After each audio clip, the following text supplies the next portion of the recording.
जिसने बिटकॉइन को खरीदा था उसका पैसा इतना ज़्यादा ग्रो किया, ये सोचकर आपके मन में भी सोच रहे होंगे और चल रहा होगा कि यार बिटकॉइन में इन्वेस्ट कर ले। लेकिन अगर बिटकॉइन में इन्वेस्ट करने की सोच रहे हैं तो उससे पहले ये कुछ मिनट का वीडियो है जो कि आपको बहुत हेल्प करने वाली है, तो लास्ट तक जरूर देखिएगा। हेलो दोस्तों, मेरा नाम है अजय और आप देख रहे हैं एज इन्फॉर्मर।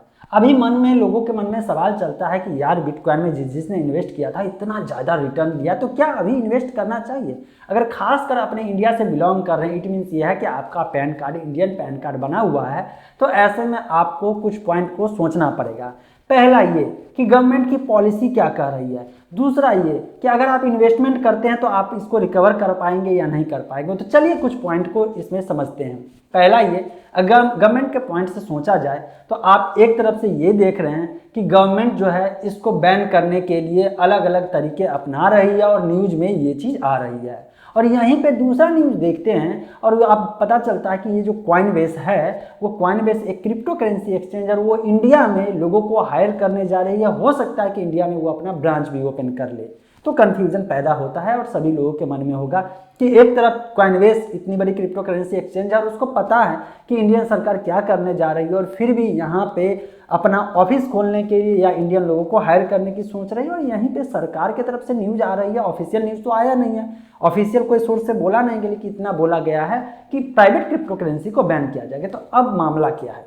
और एक बात आपको एक चीज़ तो कन्फर्म हो गया है, जो चीज़ आपको जानकारी रखना जरूरी होता है, क्योंकि सरकार क्रिप्टो करेंसी को रेगुलेट करने की पूरी तरह से कोशिश कर रही है। और ऐसा मैं इसलिए कह रहा हूं क्योंकि कंपनी जितने भी हैं, प्राइवेट कंपनियां हैं या कोई फॉर्म है, उन सभी को अब सरकार को रिपोर्ट देना पड़ेगा कि उनके बैलेंस शीट में उनके पास क्रिप्टो करेंसी से रिलेटेड कितने एक्टिविटी हो रहे हैं, ट्रांजेक्शन कितने हैं, वो रखे हुए कितने हैं, सभी को बताना पड़ेगा। इट मीन्स ये होता है कि कंपनियां के पास जो भी क्रिप्टो करेंसी है उस चीज़ को सरकार रेगुलेट करने की कोशिश करेगी, पहला। दूसरा ये कि अभी जितने भी न्यूज़ निकल के आ रहे हैं उसके अनुसार 99% ये चांस बन जाता है कि ये जो प्राइवेट क्रिप्टो करेंसी है उसको सरकार बैन कर देगी। इट मीन्स ये है कि बिटकॉइन और बिटकॉइन से जैसे और भी जितने भी अल्ट कॉइन हैं वो सभी को बैन कर सकती है और सरकार अपना खुद का एक क्रिप्टो करेंसी इंट्रोड्यूस कर सकती है।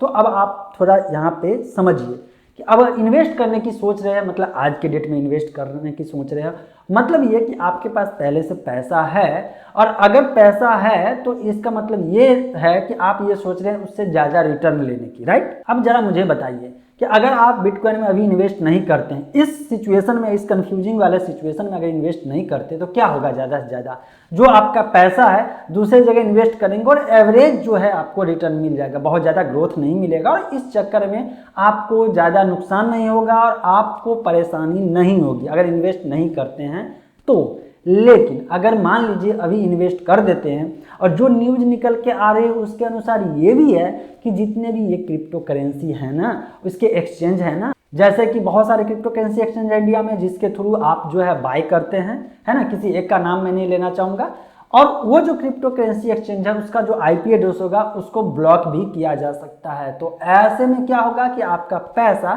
फंसा का फंसा रह जाएगा। किसका पैसा निकलेगा समझिए थोड़ा सा। मेरा जो ओपिनियन है उसके अनुसार से यही है कि अगर क्रिप्टो करेंसी जो है इसको, इसके IP एड्रेस को, इसके एक्सचेंज को, जिसके एक्सचेंज के थ्रू लोग खरीद बिक्री करते हैं, उसके IP एड्रेस को अगर ब्लॉक कर दिया जाता है तो लोग क्या करेंगे? VPN का इस्तेमाल करेंगे और इसके बाद किसी और के, जो कि फॉरेन में दूसरे कंट्री में लोगों का सर्किल होगा, दोस्त होगा, मान लीजिए आपका कोई दोस्त होगा, उसके एड्रेस पे अपना जो है क्रिप्टो करेंसी सेंड करेंगे और फिर उसको डॉलर से लेकर के कन्वर्ट करके फिर अपने रुपीज़ में लाएंगे। तो लेंदी प्रोसेस भी हो सकता है और जिसके पास ऐसा सिस्टम नहीं होगा, ऐसा सर्किल नहीं होगा, उसका पैसा तो भाई साहब फंसा का फंसा ही रह जाएगा ना। मतलब ये कि अभी इन्वेस्ट नहीं करते हैं और पैसा दूसरे जगह इन्वेस्ट कर देते हैं, जैसे स्टॉक एक्सचेंज या दूसरे जगह इन्वेस्ट अगर करते हैं तो ये चांस बनता है कि पैसा ज़्यादा रिटर्न ना दे लेकिन कुछ रिटर्न दे देगा, राइट। लेकिन अगर बिटकॉइन में करते हैं ना तो ये कोई गारंटी नहीं है कि पैसा बाद में बहुत ज़्यादा, अगर बैन नहीं करती है तो आ जाएगी और चूंकि 99% लग रहा है कि बैन कर ही देगी, और अगर IP एड्रेस ब्लॉक हो गया तो पैसा आपका फंस जाएगा। ये मेरा पर्सनल ओपिनियन है।